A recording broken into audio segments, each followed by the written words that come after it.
దేవునికి స్తోత్రం. నేటి దినాన మన అరుణోదయపు దేవుని వాగ్దానము హెజ్కేలు గ్రంథం 38వ అధ్యాయము 7వ వచనము.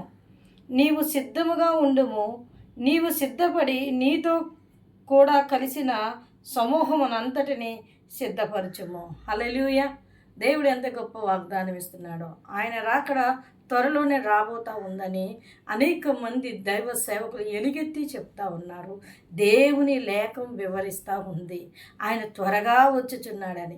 ఈ త్వరగా ఆయన రాబోతున్నాడు కనుక ఈ దినాన ఆయన నీతో మాట్లాడుతూ ఉన్నాడు. ప్రియకుమారుడా, కుమార్తె, నా కుమారుడా, నా కుమార్తె, నువ్వు సిద్ధపడు, నువ్వు సిద్ధపడు.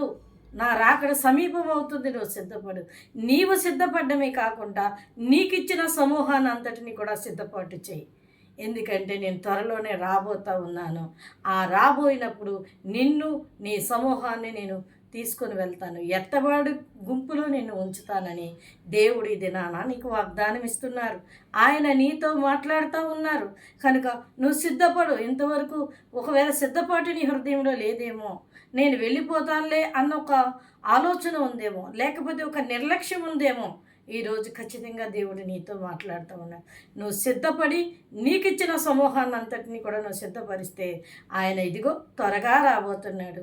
ఆ రాబోయే సమయంలో నువ్వు ఎత్తబడి గుంపులో ఉంటావు.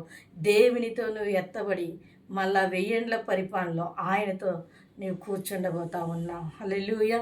కనుక ప్రియమైన దేవుని బిడ్డ, అరుణోదయాన లేచిన వెంటనే ప్రార్థన చేసుకొని ఈ వాగ్దానాన్ని పట్టుకొని నీ జీవితాన్ని ప్రారంభించి, నాకు ఎత్తబడే గుంపులో నాకు సహాయం చేస్తావా ప్రభా, ఇంత గొప్ప వాగ్దానాన్ని నాకు ఇచ్చావా తండ్రిని నువ్వు ప్రార్థన చేసుకొని నువ్వు సిద్ధపడి నీతో ఉన్న సమూహాన్ని కూడా సిద్ధపాటు చేయి.